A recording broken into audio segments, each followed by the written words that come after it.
हर हर महादेव, जय शिव शंभु, श्री शिवाय नमस्तुभ्यम। कैसे हैं आप लोग? आशा करती हूँ कि भगवान भोलेनाथ की असीम कृपा आप सभी पर बनी रहे, आप सभी स्वस्थ हो, अच्छे हो।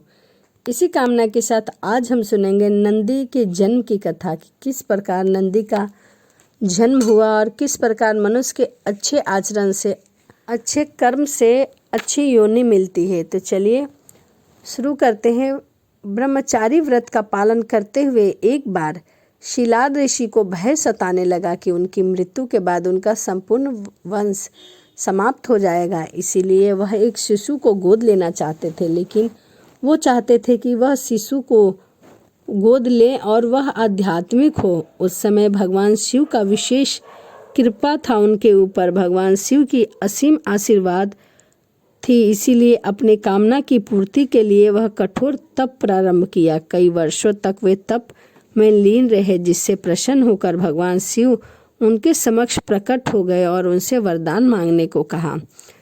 शिलाद ऋषि ने पुत्र प्राप्ति का वरदान मांगा। भगवान शिव शिलाद ऋषि को उनका मन चाहा वरदान देकर वहां से अंतराध हो गए। भगवान शिव के अंतराध होने के बाद शिलाद ऋषि ने अपनी आंखें खोली तो उनकी गोद में एक प्यारा और सुंदर सा शिशु था। उस शिशु के चेहरे पर एक अलौकिक तेज था।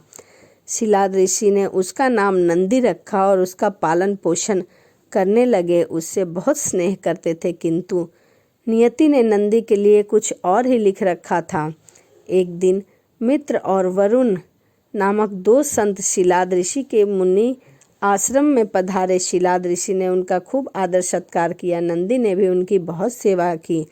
प्रस्थान करते समय शिलाद ऋषि और नंदी ने दोनों संतों का आशीर्वाद लिया। संतों ने शिलाद ऋषि को दीर्घायु और खुशहाली का आशीर्वाद दिया, किंतु जब नंदी को आशीर्वाद देने की बारी आई तो उसके माथे पर चिंता की लकीरें खिंच गई। शिलाद ऋषि ने यह तुरंत भाप लिया कि जब वे मित्र और वरुण ऋषि को आश्रम के बाहर तक छोड़ने गए तो उनसे पूछ लिया कि उन्होंने नंदी को लंबी आयु का आशीर्वाद क्यों नहीं दिया, आखिर इसका क्या कारण था। तब दोनों संत ने उन्हें बताया कि नंदी अल्प आयु है। यह सुनकर शिलाद ऋषि बहुत ही चिंताग्रस्त हो गए। नंदी ने जब पिता को चिंतित देखा तो उसका कारण पूछा।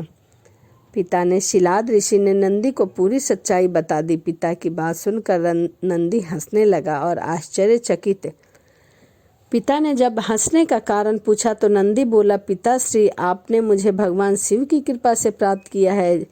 जिस पर शिव की कृपा होती है उस पर कोई भी संकट, कोई भी भय उसे नहीं छू सकता। यह कह करके पिता का आशीर्वाद प्राप्त कर भगवान शिव की तपस्या करने वह वन को चला गया और तप करने लगा। नंदी का तप इतना कठोर था, इतना ध्यान प्रबल था कि उसकी आस्था इतनी मजबूत थी कि भगवान शिव को वहां प्रकट होना ही पड़ा। अधिक समय नहीं लगा। शिव ने प्रकट होकर नंदी से वरदान मांगने को कहा। नंदी ने पूरी उम्र उनका सानिध्य मांग लिया। तब शिव ने उन्हें बैल का चेहरा प्रदान कर दिया और अपने वाहन के रूप में स्वीकार किया। अपने गणों में सर्वोच्च स्थान प्रदान किया। तभी से वह शिव के परम भक्त बन गए। शिव के आशीर्वाद से नंदी मृत्यु के भय से मुक्त होकर अजर अमर हो गए। भगवान शिव के गणों के अधिपति के रूप में नंदी का अभिषेक करवाया। इस तरह नंदी से नंदीश्वर हो गए। भगवान शिव ने नंदी को वरदान दिया था कि जहाँ उनका निवास होगा वहीं नंदी का भी निवास होगा। ऐसा भी माना जाता है कि शिवलिंग के साथ में ही नंदी की स्थापना की जाती है। जहाँ पर भगवान भोलेनाथ का शिवलिंग होता है वहाँ नंदीश्वर जरूर होते हैं। नंदी पवित्रता, विवेक, बुद्धि और ज्ञान के प्रतीक है। उनका हर क्षण भगवान को समर्पित है। वे मनुष्य को शिक्षा देते हैं कि वह अपना हर क्षण परमात्मा को समर्पित करें, ताकि वह भगवान की कृपा को प्राप्त कर सके और भगवान की कृपा और आस्था में लीन रहे। तो यह नंदी के जन्म की कथा थी कि किस प्रकार भगवान नंदी से नंदीश्वर बने।